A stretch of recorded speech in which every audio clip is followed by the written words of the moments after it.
Okay, I'm back. What's up, you guys? It's Nicole. Welcome back to my channel, Real Talk Recovery, where we talk about recovery from addiction and I share my life with you. If you guys are just tuning in, I just got done doing an amazing interview with Laura Jane Beauty. It is uploading right now. For those of you guys that didn't get to see it, it should be up in about 5 or 10 minutes. Please go subscribe to her channel. She really did a good job sharing her story. It takes a lot of guts to come on here and courage to share, our past addiction stories. So shout out to Laura. Also, earlier today, I did an interview with Emily, and she also shared her experience, strength, and hope. So, for those of you guys that didn't get to see that, we had 2 interviews today, back to back. We had Emily, and then we had Laura Jane. So, I hope you guys will go show those ladies love. Emily doesn't have a channel, but Laura does. So, go subscribe to Laura's channel. She does makeup. Y'all know I love makeup.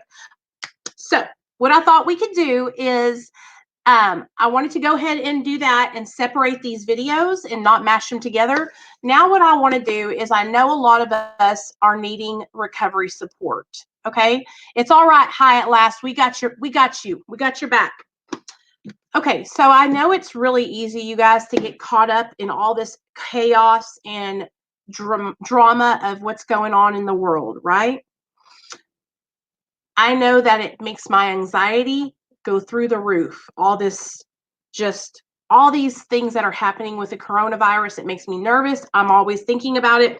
And so, what I want to start doing in the evening, even like it might be after our 7 o'clock meeting, it might be towards the tail end of our meetings. I want to come on and I want to read a nightly meditation for us to go to sleep or sign off on the right foot. So, for those of you guys that didn't watch my update video earlier today, I made an update video this morning, and I was talking about a more interactive meeting from now on. So, hey, Laura, thank you so much for coming on and sharing your story, girl. It takes a lot of courage to do that, and I really appreciate it. Thank you so much. Y'all, please go and subscribe to her channel, okay? Let's get her up to 1,000 subscribers so that way she can get monetized, all right? And plus we all love makeup over here. At least us girls do. So what I want to do is I want to do like a positive meditation for us tonight. So the update video that I did earlier today, you guys, it was just telling you guys that I want to be able to interact more with you guys during the live streams. But the only way we're going to be able to do that for our meetings, you guys, is if you guys join in. Okay, so tomorrow during our meeting at 7, I'm going to list the Real Talk Recovery phone line on the screen, and I'm also going to put a link in the chat. For those of you guys, we're going to choose the topic at the beginning of the meeting tomorrow night. So everybody be thinking, brainstorm, what do I want to talk about tomorrow at the meeting? If you're struggling with something in particular, let me know and we'll do the meeting. And so what we're going to do is we're going to each be able to share. I want us to take 5 minutes. Don't go over or under, okay? Well, you can go under. But each person that wants to share can come up and click the link and take 5 minutes, and we can go around the room and share, okay? That way, you guys can interact more and you guys can get more out of the meeting. Somebody left a comment and was like, I love what you're doing, but it's more like a lecture. And so I want you guys to be able to interact, okay? So for those of you guys that are interested in sharing during the meetings, that's what we're going to do from now on. Hey, Bless, what's up, girl? From now on, it's going to be, you can do it from your iPad. Yes, you can do it from any mobile device, any iPad, computer, whatever it is. But I really want you guys to be able to be more interactive, okay? Hey, Seth. So what we're going to do is, because tonight we had a story. We had somebody come on and share their story. Laura Jane did. So from now on, when we don't have a guest, we're going to do the meeting style. We're going to share the topic, or we're going to choose the topic together. And then I will put a link in the chat, and you guys can call on the cell phone, whichever one you want to do. If you want to remain anonymous where nobody can see your face, you can call on the Real Talk Recovery cell phone number. And if you want to come on and be seen, you can click the link, okay? So we'll start that tomorrow night. We got Danny coming on. to share his story. And then Wednesday, it's going to be just a regular meeting. So we'll have open time then. Okay. But and then Friday nights we'll always have open time to do sharing also. So that way you guys can get up here and share. Okay. All right. So let's go ahead and sign off tonight on the right path. Okay. Let me see. 223, 278. So I think what we're going to talk about tonight is isolation. Y'all ready? Oh, bless. Her name is Laura Jane Beauty. She has a YouTube channel, girl. Let me, so this is a meditation about isolation. So here we go, y'all. I've heard it said we try to concentrate on our similarities rather than our differences. This doesn't mean that we don't have differences or that we shouldn't acknowledge these differences. What it does suggest is that by remembering why we are all here, we need never feel alone. Like so many others, I came to AA or NA or Real Talk Recovery or Mara or whatever fellowship you came to, feeling like my problems set me apart from everyone else, feeling like I was terminally unique. Have you guys ever heard that saying? As time passed, I realized that it was my own fear and shame and not the embarrassing details of my problems that kept me at a distance. I learned that when I reached beyond these details, I could clasp the hands of others affected by alcoholism and thus find help. We are all as unique as our fingerprints, but as our fingers join in the closing prayer, each of us is a part of a circle of hope that is greater than any of our individual differences. Although we have our unique qualities, all hearts beat the same under the skin. Your heart reaches out to mine as you share your story and your faith. I know that the part of myself which I share with you is taken to your heart. Today, I will cherish our collective strength. Damn, that was good. So, one of the lot of us do is we separate ourselves from each other by thinking that we're so different than the other person. One of the things that I struggled with for a long time when I was in my addiction and when I first got sober was I thought nobody had been through what I had been through. And then when I came into AA and NA and all the different fellowships that I joined and started going to meetings and hearing people share, I realized that there were so many people that were going through the same thing that I was going through, and that my situation, I what I mean by this is like I'm not different. I'm not unique. Like I've been through, you guys, we've been through addiction. We've all been down through there. You know what I mean? And one of the things that I was doing was I was comparing myself to others because I thought that I was better than, or I thought I was way worse than. Do you understand what I'm saying? And so what it was doing to me was it was separating me from the fellowship of having other people that I could lean on for support. Hey, Margie, I was looking at other people and I was comparing things instead of looking at the ways that we were similar. I was looking at all the ways that we were different and how I didn't fit in and how I couldn't be a part of this and how I was better than that, right? Thanks, Hi at Last. I appreciate you. And one of the things that I've learned early on, you guys, from my sponsor is that I had to stop comparing myself to everybody else. I had to stop looking at everyone else like we weren't, like I was on another level, whether it be an upper level or a lower level, because that was, like I said, I was separating myself. The moment that I decided to look at us as a collective and relate to other people's experiences instead of compare experiences, I started to really gain a lot from the fellowship of other men and women that had been through addiction like I had. Now, when I sit with you guys, I can sit here and I can share my experience because I know you guys feel what I'm talking about. And that helps me to heal. That helps me to stay sober and stay strong, you know? Um, Although we have our unique qualities, all hearts beat the same under the skin. Although that we are, like it says, we're unique, we look different, our hair is different, our personalities are different. All my heart and your heart, we're all the same. Just like when you say, I don't see color, because we're all human, we're all the human race. That's what it's like, in addiction recovery. We're all addicts trying to stay sober one day at a time. No addict is greater than the other. No person has better recovery than the next, right? We're all trying to improve our lives one day at a time. And that's what brings us together. Can I get an amen? Can I get an amen? Okay.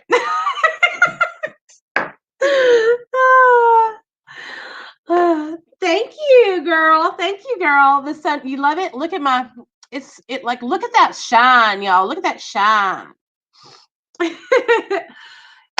You guys bring out the best in me. And I love doing these meditations. I love doing videos with you guys.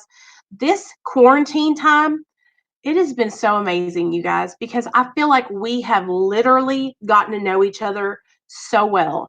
I feel like we are becoming best friends. I feel like we are all getting to know each other. You guys are getting to know each other in the chat. I'm getting to see you guys frequent the meeting. You guys might not know this, but when you're not here, I realize that. One of our girls that hasn't been here in months. Who was it that Ash, was it you and me that were talking about Molly Jackson the other day? Molly hadn't been around in a while, and she commented on a video this morning saying that she finally got somewhere where she had Wi-Fi. And I was like, hot diggity damn. I knew you hadn't been around because we were all asking about her. Then also Misty Johns hadn't been around in a while. Y'all, Misty was in the hospital and she finally came back. And I was so like, we notice when you're not here. Me and Cindy, we talk on the phone every day, y'all. And me and Cindy, we notice when people aren't here. Huh, Cindy? If Cindy's even in here, she probably skipping class.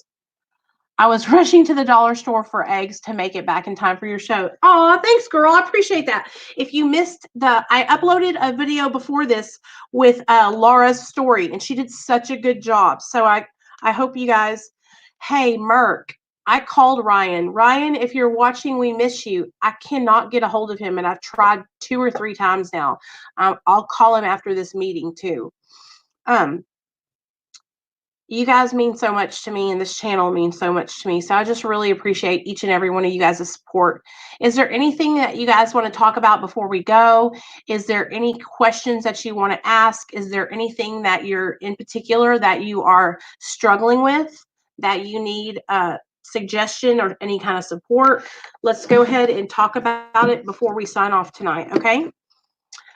Ash Death had recommended to me to kind of go a little bit longer on the meetings in the evenings. So I'm going to go about 1 hour and 15 minutes. So we got about 10 more minutes to talk, and then I'm going to sign off. So if any of you guys have any comments, questions, or concerns, or anything that you want to suggest for the channel, come on, give it to me. Boredom has triggered me a lot during this. Oh, God, girl. I know that's right. Has it triggered you to use, or have you just been triggered in general with, like, bad thoughts or something? That's why I'm super grateful for this. Okay, cool. So listen to this. Let me talk to you about triggers, okay? Do you know what the disease process is, Kaylee? Get out a pen and a piece of paper, girl. We're fixing to go to class. Okay, get out. Hey, Bobby, what's up? Get out a pen and a piece of paper and write this down. So, and this will help you so you don't relapse. This is your relapse prevention tool, okay? Hi at Last says, my family is elderly. I was raised by my grandparents and they are over 80 and health compromised, and I'm so worried I'll lose them. Hi at Last. Listen to me. We're going to stay inside. You guys are going to stay inside, and you're going to be safe, and everything's going to be okay. Don't put that extra worry on your shoulders right now. You just play it safe. The best thing you can do is proper pre-planning prevents piss poor performance. So proper pre-plan.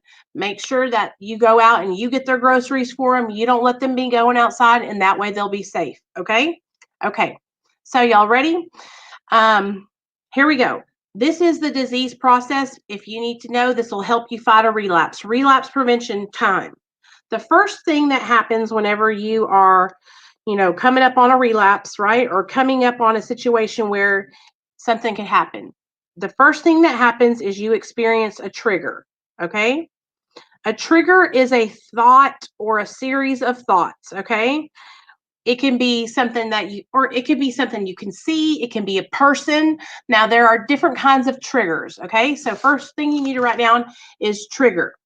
There are different kinds of trigger. There are external triggers, okay? Things that are outside of you, like a spoon, a rig, a pill bottle, okay?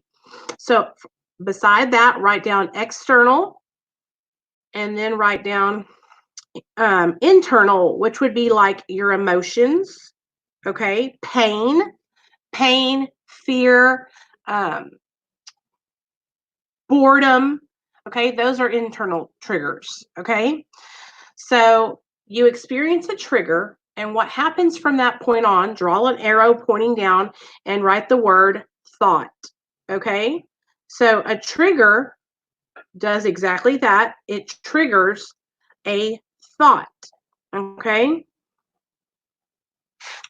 So grief, good job. Yes, that is awesome, Sky. Very good job. So now we know external into internal triggers. External are things outside of you. Internal are things inside, like in our mind, emotions, that kind of thing. Okay. So that's right. Grief is a really good one, actually. So write down trigger and then go down to thought. Okay. All right. So right there, when you get that thought that pops into your mind, okay, right then, suffering, good job, Bobby. Right there, when you go into that thought, right there, that's when you need to change that thought. If you can shift your thinking to a positive thought, if you can pick up the phone and call somebody, so try to interrupt that thought. So what I would do was I would write out beside it and put a star. I would say, interrupt this thought. Interrupt.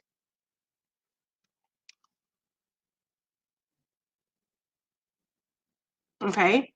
If you can interrupt that thought, you guys, then you can prevent yourself from relapsing. If you keep thinking about it and you keep pondering it and you keep playing with the idea, what's going to happen next? Does anybody know what's going to happen next after that thought?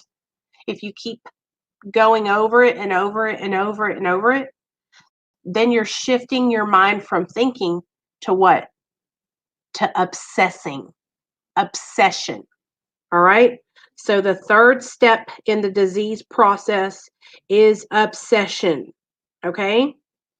The obsession is a dangerous place to be because once you get to the point of obsessing, okay, when you get to the point of obsessing, do you know what's going to happen? Do you know what's going to happen? When you're thinking about the obsession, what are you doing? You're thinking about how, when, why, and where.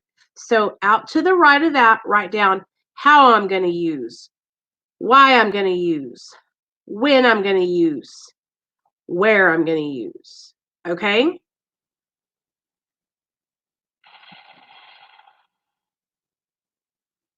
So you're obsessing over how you're going to get it, where you're going to get it, who you're going to get it from, how you're going to do it, what you're going to do it with. I mean, you're just in full blown, you're planning out your relapse, baby. You're planning it out.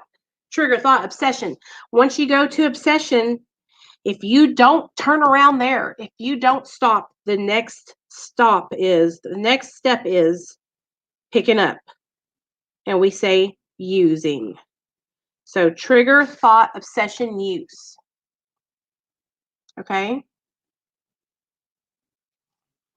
A lot of people think that before they pick up a drug, before they start using, they think that they're craving drugs. It's not craving at all. Exactly, Kaylee. Relapse, using. It's not craving at all. You can't crave something until after you put it in your body. So right now, while we're sober, if we have a trigger, that's exactly what it is. It's a trigger. It's not a craving. But after the using, and with the using, what happens is you use, okay? You use, and then what happens after you use drugs after you've been sober for a little while? Okay? How do you start to feel? You start feeling shame, you start feeling guilty, you just start feeling all kinds of bad shit about yourself. You're like, "Damn it, I fucked up. Why did I do that? I should have never done that." Right? Trigger thought obsession use. Next is craving, crave. Okay? And this is, y'all, you can look up this. I promise you, this is the disease process, okay? Crave.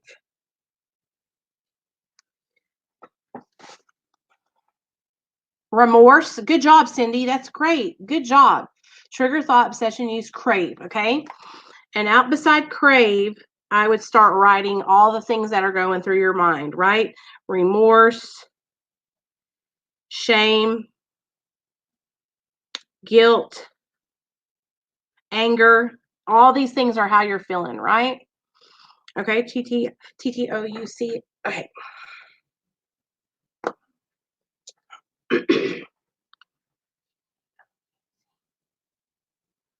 Oh, and the next thing is it after you crave and you've got it and you're craving more, right? And then what happens is that process is going to start over, but you're going to go on a spree. Okay? You're going to go on a spree. You're going to say, "Fuck it, I'm getting more. I'm going out." And so you're going to go on a using spree, okay? And after that spree, guess what's going to happen? Then the vicious cycle is going to start all over again. And I just write down at the bottom, vicious cycle starts over. And I'll put an arrow up at the top. Okay? Trigger thought, obsession, use, crave, spree, vicious cycle starts over. Okay? So the whole reason why I'm sharing this with you guys today, y'all, not because I'm trying to be a teacher, not because I'm trying to act like I'm better than anybody. The reason I'm sharing this with you guys is because if you can identify these steps that you're going through before a relapse, if you can get to a point where you are self-aware enough to know, hey, I'm triggered as fuck. You know, hey, I'm thinking about using. Hey, I'm obsessing.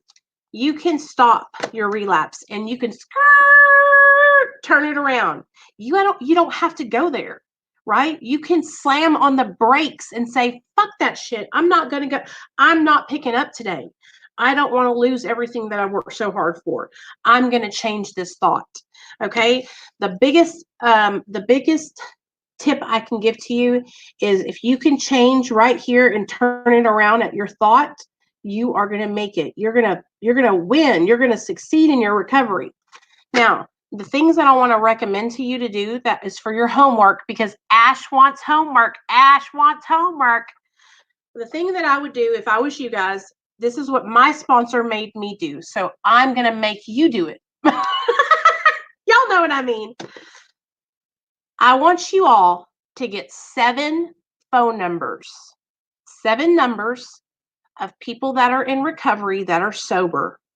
And I want you to write them down in a book somewhere, your sober support book. I want you all, because listen, it's not easy to find sober friends when you ain't got no sober friends. So guess what you're going to have to do? You're going to have to step outside yourself and actually reach out to some people. I want you guys to get 7 phone numbers of people that are in recovery. You all can use me as one, okay?